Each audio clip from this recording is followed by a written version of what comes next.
Hello everyone, आज से start हो रही है सुपर टेट और सीटेट की क्लासेस जो एग्जाम के लिए महत्वपूर्ण है। तो आप लोग यह क्लास अवश्य पढ़िएगा। तो सबसे पहले हम लोग एनसीईआरटी कंप्लीट करेंगे क्योंकि एनसीईआरटी से क्वेश्चन अवश्य एग्जाम में देखने को मिलते हैं। तो चलिए, आज का हम लोग का टॉपिक है ब्रह्मांड संबंधी तथ्य एवं सिद्धांत। तो क्लास के अंत तक अवश्य बने रहें तथा क्लास अच्छे से पढ़ें। तो चलिए, सबसे पहला क्वेश्चन हम लोग देखते हैं। पदार्थ और ऊर्जा के संयुक्त स्वरूप को किस नाम से जाना जाता है? तो ब्रह्मांड के नाम से जाना जाता है। ठीक है, ये सबसे पहले हम लोग भूगोल की क्लासेज स्टार्ट किए हैं। तो अच्छे से आज पढ़ते हैं भूगोल, उसके बाद धीरे धीरे सारी कक्षाएं स्टार्ट हो जाएंगी। तो क्वेश्चन नंबर 2 है, ब्रह्मांड की आकृति किस प्रकार की मानी गई है? तो ब्रह्मांड की आकृति अंडाकार मानी गई है। क्वेश्चन नंबर 3 है, छोटे छोटे पदार्थ ऊर्जा समूहों को छोड़कर शेष ब्रह्मांड की स्थिति कैसी है? तो लगभग रिक्त है, खाली है। ठीक है, चलिए क्वेश्चन नंबर 4 है, आइंस्टीन के सापेक्षता सिद्धांत के अनुसार ब्रह्मांड की सीमा किस रूप से परिभाषित है? तो एक अनंत वक्र रेखा के रूप में, एक अंतहीन वक्र रेखा रूप, या फिर एक अनंत वक्र रेखा के रूप में परिभाषित है। आगे हम लोग क्वेश्चन नंबर 5 देखते हैं। लाप्लेस ने 1796 ईस्वी में किस विचारक के सिद्धांत में सुधार किया? तो इमैनुअल कांट के विचार में सुधार किया। ठीक है, चलिए क्वेश्चन नंबर 6 है, इमैनुअल कांट द्वारा प्रस्तुत सिद्धांत का नाम क्या है? तो निहारिका परिकल्पना है। ध्यान रहे, ये एग्जाम में पूछा जाता है। ठीक है, चलिए क्वेश्चन नंबर 7 है, वर्तमान में ब्रह्मांड उत्पत्ति का सबसे विश्वसनीय सिद्धांत कौन सा माना जाता है? तो बिग बैंग सिद्धांत माना जाता है। ठीक है, ये इम्पोर्टेंट है। बिग बैंग सिद्धांत सबसे विश्वसनीय सिद्धांत है ब्रह्मांड उत्पत्ति का। आगे क्वेश्चन नंबर 8 हम लोग पढ़ते हैं। प्रारंभिक अनुमानों में बिग बैंग की घटना कितने वर्ष पूर्व मानी गई थी? नासा के शोध के अनुसार लगभग 15 अरब वर्ष पूर्व मानी गई थी। कौन सी घटना? बिग बैंग की घटना 15 अरब वर्ष पूर्व लगभग। चलिए क्वेश्चन नंबर 9 है, संशोधित समय सीमा क्या है? बिग बैंग थ्योरी की संशोधित समय सीमा क्या है? तो 13.8 अरब वर्ष पूर्व है, 13.8 अरब वर्ष पूर्व। चलिए अब क्वेश्चन नंबर 10 है, महाविस्फोट को जन्म देने वाला बल किन दो भागों में बट गया? तो गुरुत्वाकर्षण बल तथा विद्युत चुंबकीय बल में बट गया। किस दो भागों में बटा? तो गुरुत्वाकर्षण बल तथा विद्युत चुंबकीय बल में बट गया। चलिए क्वेश्चन नंबर 11 है, बिग बैंग सिद्धांत का एक वैकल्पिक नाम क्या है? तो विस्तारित ब्रह्मांड परिकल्पना है। क्या है? विस्तारित ब्रह्मांड परिकल्पना। किसका नाम वैकल्पिक है? तो बिग बैंग सिद्धांत का। आगे हम लोग पढ़ते हैं क्वेश्चन नंबर 12, 1927 में ब्रह्मांड के फैलाव का सिद्धांत सर्वप्रथम किस वैज्ञानिक ने प्रतिपादित किया? कौन सा सिद्धांत है? तो ब्रह्मांड के फैलाव का सिद्धांत। ठीक है, कब? 1927 में। तो किसने? जॉर्जेस लेमांट्रे ने, बेल्जियम ने। ठीक है, प्रस्तुत किया, प्रतिपादित किया या प्रस्तुत किया। चलिए आगे क्वेश्चन नंबर 13, आकाशगंगाओं के परस्पर दूर जाने का प्रमाण 1929 में किसने दिया? तो एडविन हब्बल ने दिया। किसने दिया आकाशगंगाओं के परस्पर दूर जाने का प्रमाण सिद्धांत? तो एडविन हब्बल। अब क्वेश्चन नंबर 14 है, ब्रह्मांड के अपरिवर्तनशील रहने की अवधारणा किसने रखी? तो हॉयल ने रखी। किसने रखी ब्रह्मांड के अपरिवर्तनशील रहने की अवधारणा? तो हॉयल। क्वेश्चन नंबर 15 पढ़ते हैं हम लोग। तो क्वेश्चन नंबर 15 है, आज वैज्ञानिक समुदाय किस मत का समर्थन करता है?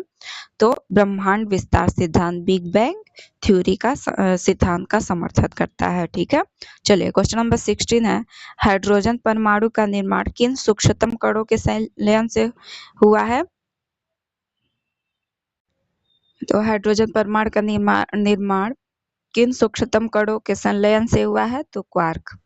आगे क्वेश्चन नंबर 17 है, हाइड्रोजन के संलयन के फलस्वरूप कौन सी गैस बनी? तो हीलियम गैस बनी। ठीक है, कौन सी गैस बनी हाइड्रोजन परमाणु के संलयन के कारण? तो हीलियम गैस बनी। ठीक है, चलिए आगे हम लोग एक बार रिवीजन कर लेते हैं। तो द्रव्य और ऊर्जा के सम्मिलित रूप को क्या कहते हैं? ब्रह्मांड कहते हैं। ब्रह्मांड कहते हैं। ब्रह्मांड का आकार कैसा है? तो अंडाकार है, ठीक है। पदार्थ और ऊर्जा के लघु संगुच्छों के अतिरिक्त समस्त ब्रह्मांड क्या है? तो लगभग खाली है। 1976 ईस्वी में गणितज्ञ लाप्लेस ने किसका संशोधन प्रस्तुत किया? तो इमैनुअल कांट का, ठीक है। ब्रह्मांड की उत्पत्ति के बारे में सबसे विश्वसनीय और सर्वाधिक मान्य सिद्धांत कौन सा है? तो बिग बैंग सिद्धांत है, ठीक है। और नवीनतम खोजों के अनुसार ब्रह्मांड की उत्पत्ति कितने वर्ष पूर्व मानी जाती है? तो 13.8 अरब वर्ष पूर्व मानी जाती है। आगे हम लोग देखते हैं महाविस्फोट के लिए उत्तरदायी बल किन दो मूलभूत बलों में विभाजित हो गया? तो गुरुत्वाकर्षण बल और विद्युत चुंबकीय बल में विभाजित हो गया, ठीक है। किस दो बलों में विभाजित हुआ? गुरुत्वाकर्षण बल और विद्युत चुंबकीय बल में विभाजित हो गया। और हाइड्रोजन के संलयन के फलस्वरूप कौन सी गैस बनी? हीलियम गैस बनी। और हाइड्रोजन परमाणु का निर्माण किन सूक्ष्मतम कणों के संलयन से हुआ? तो क्वार्क। चलिए आगे हम लोग पढ़ते हैं।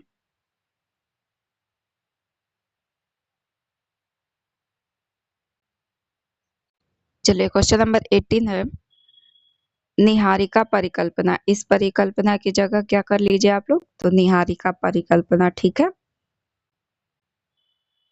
निहारिका परिकल्पना। तो निहारिका परिकल्पना के अनुसार ग्रहों की उत्पत्ति का स्रोत क्या था? तो सूर्य की युवा अवस्था के दौरान घूमते पदार्थों का बादल। आगे हम लोग देखते हैं क्वेश्चन नंबर 19। चेम्बरलेन मॉल्टन के अनुसार ग्रहों का पदार्थ सूर्य से अलग कैसे हुआ? तो एक गुजरते तारा के गुरुत्वाकर्षण खिंचाव के कारण अलग हुआ। क्वेश्चन नंबर 20 है चेम्बरलेन मोल्टन के इस मत को किस सिद्धांत के अंतर्गत रखा गया? कौन सा मत दिए?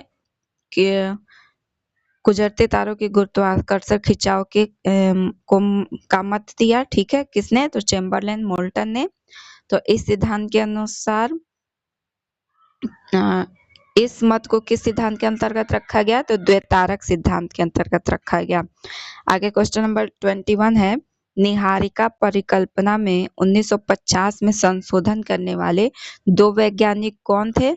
तो आर्टो श्मिट रूस के और कार्ल वाइजास्कर जर्मनी के, ठीक है। आर्टो श्मिट कहाँ के थे? रूस के थे। और कार्ल वाइजास्कर कहाँ के थे? तो जर्मनी के थे। चलिए अब क्वेश्चन नंबर 22 है संशोधित सिद्धांत के अनुसार निहारिका के मुख्य घटक कौन से थे? तो मुख्य घटक है हाइड्रोजन, हीलियम और धूलकण। ध्यान रहे ये एग्जाम में पूछा जाता है कि निहारिका के मुख्य घटक कौन कौन से हैं? तो हाइड्रोजन है, हीलियम है और धूलकण है। चलिए क्वेश्चन नंबर 23 है कणों की टक्कर से बनी तस्तरीनुमा संरचना से ग्रह किस प्रक्रिया द्वारा बने? तो अभिवृद्धि प्रक्रिया प्रक्रम के द्वारा बने।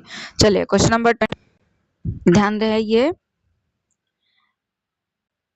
साइंस में भी क्वेश्चन पूछा जाता है और इसमें ज्योग्राफी में भी। प्रकाश वर्ष असल में किस राशि की इकाई है? समय की है या दूरी की है? तो इसका आंसर क्या है? दूरी की है। प्रकाश वर्ष दूरी की इकाई है, ठीक है। चलिए क्वेश्चन नंबर 25 है प्रकाश 1 सेकेंड में कितनी दूरी तय करता है? तो लगभग 3 लाख किलोमीटर। कितनी दूरी तय करता है प्रकाश 1 सेकेंड में? तो लगभग 3 लाख किलोमीटर प्रति सेकेंड चलता है। चलिए क्वेश्चन नंबर 26 है किलोमीटर में एक प्रकाश वर्ष का, ध्यान रहे बहुत ही इंपॉर्टेंट है, बार बार पूछा गया है एग्जाम में। तो किलोमीटर में एक प्रकाश वर्ष का मान क्या है? तो 9.461 गुणे 10 पे घात 12 किलोमीटर है। कितना है? तो 9.461 गुणे 10 पे घात 12 किलोमीटर। चलिए क्वेश्चन नंबर 27 है सूर्य और पृथ्वी के बीच औसत दूरी लगभग कितनी है? तो 14 करोड़ किलोमीटर है। सूर्य और पृथ्वी के बीच औसत दूरी लगभग कितनी है? 14 करोड़ किलोमीटर है। आइए एक बार रिवाइज कर लेते हैं। प्रकाश वर्ष किस राशि की इकाई है? तो दूरी की। प्रकाश 1 सेकंड में कितनी दूरी तय करता है? लगभग 3 लाख किलोमीटर। किलोमीटर में एक प्रकाश वर्ष का मान कितना है? तो 9.461 गुणे 10 पे घात 12 किलोमीटर। सूर्य और पृथ्वी के बीच औसत दूरी लगभग कितनी है? तो 14 करोड़ किलोमीटर है। तो धन्यवाद। ऐसे ही एनसीईआरटी की क्लासेज आपको मिलती रहेंगी। कल हम लोग पढ़ेंगे ब्रह्मांड संबंधी तथ्य एवं सिद्धांत के आगे के क्लास।